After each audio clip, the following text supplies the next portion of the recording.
Question number 12, Dr. Kennedy Graham. Thank you, Mr. Speaker. To the Minister for Climate Change Issues. Is he concerned by a recent report of an international team of scientists that even with a 2°C rise in average global temperature, future generations could face sea levels of up to 12 to 22 metres higher than at present? The Honourable Kate Wilkinson. Mr. Speaker, on behalf of the Minister for Climate Change Issues, yes, the estimates of sea level rise in this report are in line with estimates from the science community over the past few years, but I note that the author himself puts these estimates in context by stating that such changes could take centuries or millennia and that, quote, the current trajectory for the 21st century global rise of sea level is 2 to 3 feet, unquote. Dr. Kennedy Graham. Thank you. In light of that reply, is the Minister concerned that the government's current guidelines for local councils on sea level rise for 2100 are 28% lower than the level estimated by the scientists, and if so, will he inform the local government and environment ministers that we've now got it wrong? The Honourable Kate Wilkinson. Mr. Speaker, the current guidelines for local authorities that they consider the consequences of a mean sea level rise of at least 0.8 metres is in line with the findings of the report for sea level rise out to the end of this century. The lead author of that report, just mentioned, himself said, quote, the current trajectory for the 21st century global rise of sea level is 0.8 to 1 metre, unquote. This is in line with the government guidance. Dr. Kennedy Graham. Working on the understanding that the guidelines actually were 0.5 to 0.8, so not excessive of 0.8, is the Minister concerned that no consideration appears to have been given to the prospect of sea level rise in the rebuild of Christchurch, given that a city's life cycle is over centuries?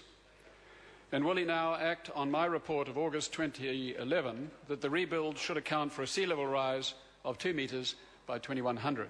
Yeah. Bearing in mind the report of the conference in Berlin, which suggested a sea level rise by consensus of 0.9 to 1.6. The Honourable Kate Wilkinson. Mr. Speaker, on behalf of the Minister for Climate Change Issues, the Ministry for the Environment has provided guidance to all local councils regarding planning for an expected increase in sea levels. In terms of the specific report the member refers to, I would encourage the member to make a representation to the local councils if he feels that any specific factors do need closer attention. Dr. Kennedy Graham. How can it be, more broadly, when the global economy is projected by OECD last week to quadruple by 2050, and without new mitigation policies, global energy demand to be 80% higher and 85% reliant on fossil fuels, and emissions 50% higher, that the Minister can repeatedly assure this House that every government, including New Zealand, is doing enough to combat climate change? The Honourable Kate Wilkinson. Mr. Speaker, on behalf of the Minister for Climate Change Issues, the member is correct. Climate change is a global issue and a global response is needed. New Zealand is committed to fulfilling our international responsibilities. New Zealand is a small player, but we are doing our fair share, and our guidance will continue to be informed by sound science. Point of order. Point of order, Dr. Kennedy Graham.